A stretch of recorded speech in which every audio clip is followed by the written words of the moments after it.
Shalom saudaraku yang terkasih dalam Kristus, salam jumpa kembali dengan saya, Pastor Andreas Rustin. Kalau Anda membaca kitab Keluaran pada hari ini yang ditawarkan oleh gereja kepada kita sebagai bacaan harian, mungkin ada sesuatu yang mengetuk hati kita dan mungkin membuat kita sedikit penasaran. Penulis kitab Keluaran mengatakan, Musa dan Harun telah melakukan segala mujizat di depan Firaun. Kita tahu apa yang dibuat oleh Musa. Dia menunjukkan kepada Firaun bahwa Allah sungguh mengutus dirinya untuk membawa bangsa Israel keluar dari Mesir. Tetapi Firaun tidak bergeming sama sekali dan dikatakan Tuhan mengeraskan hati Firaun sehingga ia tidak membiarkan orang Israel pergi dari negeri Mesir. Kalimat ini adalah sebuah refleksi mengenai apa yang dikerjakan oleh Tuhan bagi bangsa Israel. Bagaimana Allah berkarya dengan luar biasa.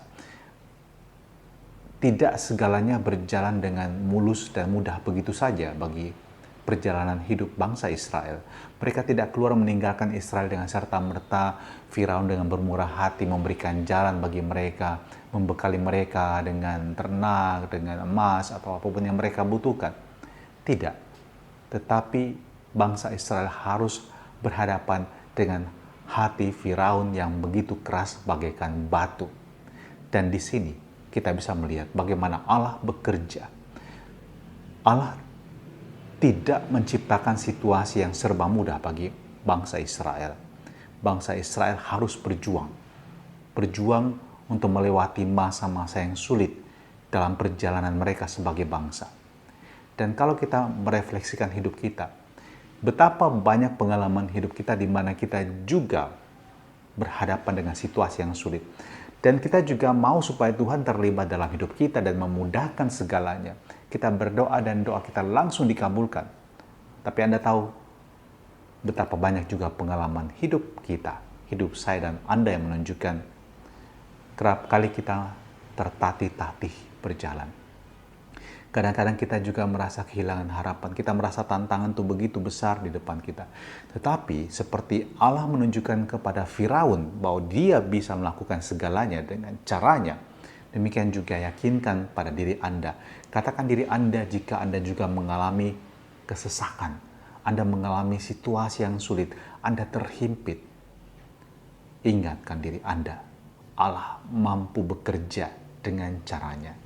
Dia mampu menerobos benteng-benteng yang dibuat oleh manusia.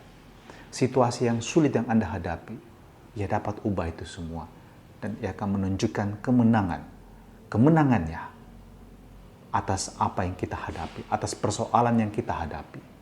Dan itulah juga yang akan dirayakan dalam peristiwa Paskah bagi orang-orang Yahudi. Tuhan menjadi pemenang. Tuhan membebaskan bangsa Israel dan mereka harus menceritakan itu turun-temurun kepada kaum keturunannya. Saudaraku, jika Anda mengalami situasi yang sulit saat ini, jangan menyerah ya. Anda harus kuat. Anda harus bertahan. Anda harus mohon supaya Tuhan terus bekerja dalam hidup Anda. Kita percaya tangan Tuhan sungguh kuat kuasanya. Anda akan mengalami bagaimana Dia juga membawa Anda terlepas, terbebas dari penderitaan. Sabda Allah telah diwartakan kepada kita, semoga terpenuhi dalam hidup kita sekalian dengan berkat-Nya yang Maha Kuasa dalam nama Bapa dan Putra dan Roh Kudus. Amin.